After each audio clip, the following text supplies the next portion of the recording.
เราก็ได้ขึ้นมาแล้วเนาะยิงนกเมื่อกี้ก็โอ้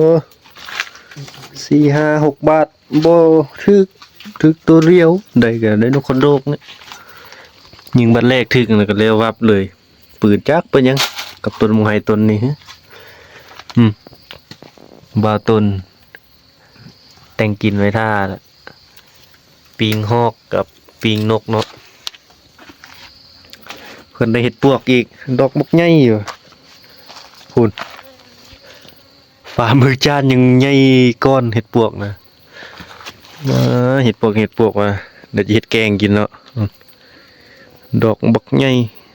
เห็ดปวก มันบ่แม่นเห็ดปวกธรรมดามันเห็ดปวกเลย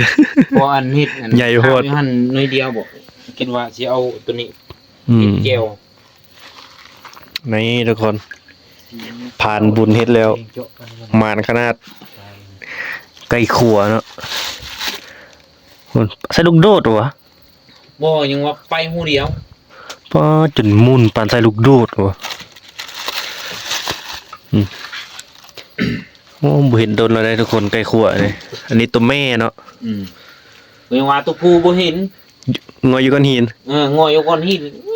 ใหญ่กว่านี้บ่ตัวผู้โอ้ขาวๆเด้เนาะงามๆดอกตัวผู้ขาวๆใบตัวเม็ดตามตัวนี้ปั๊บๆๆไปหู ได้2ฮะเป็น10โอ้มันมาเป็นหมู่เนาะคือต้นหินเงินก็4-5 ตัวเป็นฝูงหนึงก็ในน้อยอีกตัวหนึงก็ในยิงใกล้ๆซ้ำนี้ซ้ำเตาไฟโอ้ฝนมันไก่ขัวเขาได้ตัวผู้นี่สุดยอดทุกคนตัวบุกใหญ่ตัวผู้งามๆขาวมันนวลแห้งหายากนะปิ้งแล้วตำแก้วเนาะมันทุกคนตอนแรงเนาะ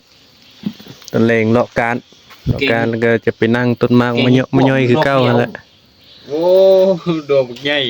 เก่งสุดหน้าเขานี่มาทางนี้เนาะอยู่พุ่นป่าให้2 คนนั้นนั่งต้นบังไฮเขาลัดมาที่ประมาณ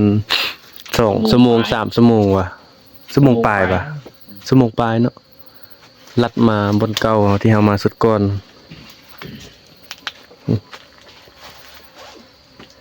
ตอนแรงเลาะการมันมาทุกคนเลย